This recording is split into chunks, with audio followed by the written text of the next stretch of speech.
perkenalkan, nama saya Angel Pangkei dari Program Studi Manajemen Pendidikan Kristen semester 1. Pada video kali ini saya akan membahas tentang hak asasi manusia dan dalam Pancasila dan Undang-Undang Dasar 1945. Hak asasi manusia merupakan hak dasar yang melekat pada diri manusia sejak lahir sebagai anugerah dari Tuhan Yang Maha Esa. Macam-macam hak asasi manusia dibagi menjadi dua kategori, yaitu hak asasi individu dan hak asasi kolektif dalam pemerintahan, hak wanita dan hak anak. Hak asasi manusia dapat dibedakan menjadi beberapa kategori, antara lain yang pertama, hak pribadi, kebebasan untuk berpendapat, beragama dan berorganisasi. Yang kedua, hak properti, kebebasan untuk memiliki dan mengelola barang serta melakukan transaksi. Yang ketiga, hak kesetaraan hukum, perlakuan yang sama di hadapan hukum. Yang keempat, hak politik, yaitu hak untuk berpartisipasi dalam pemerintahan dan pemilihan umum. Yang kelima, hak sosial budaya, kebebasan dalam memilih pendidikan dan mengakses pelayanan kesehatan. Dan yang keenam, hak prosedural, yaitu perlindungan hukum dalam proses peradilan. Selanjutnya, sejarah perkembangan hak asasi manusia. Perjuangan perlindungan terhadap hak asasi manusia telah ada sejak awal manusia ada di bumi ini untuk melindungi hak dasar yang dimiliki setiap individu sebagai anugerah dari Tuhan. Sejarah hak asasi manusia di Eropa dimulai dengan Magna Carta pada tahun 1215 di Inggris yang merupakan tonggak pertama kemenangan hak asasi manusia.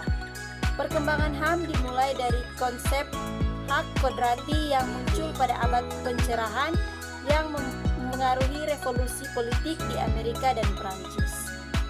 Selanjutnya, hak-hak asasi manusia dalam Pancasila.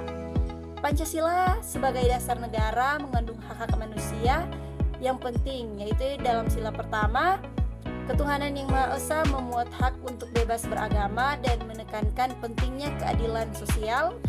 Yang kedua, sila kemanusiaan yang adil dan beradab, menegaskan kesetaraan manusia di muka bumi serta melindungi individu dari penindasan dan penggunaan hak asasi yang bersifat merugikan orang lain. Sila Persatuan Indonesia menekankan pentingnya persatuan bangsa di atas kepentingan individu atau kelompok tertentu.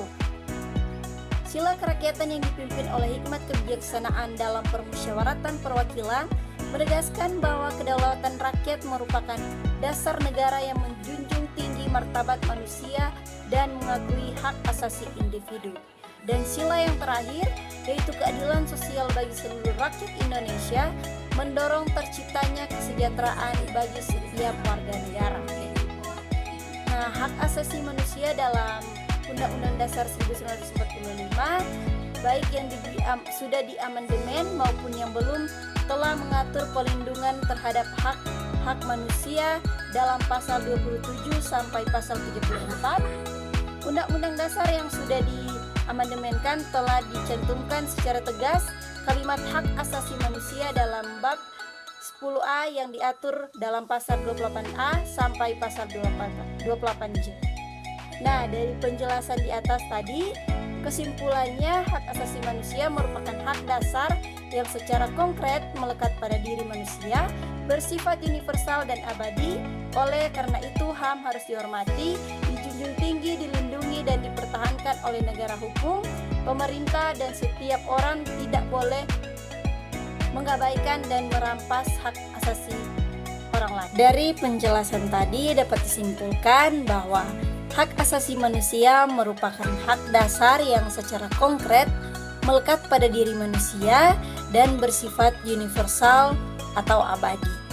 Oleh karena itu, HAM harus dihormati, dijunjung tinggi, dilindungi dan dipertahankan oleh negara, hukum, pemerintah, dan setiap orang dan tidak boleh diabaikan atau dirampas oleh siapapun demi kehormatan serta perlindungan harkat dan martabat manusia sebagai anugerah dari Tuhan Yang Maha Esa. Sekian yang dapat saya sampaikan pada video kali ini. Terima kasih dan bye-bye.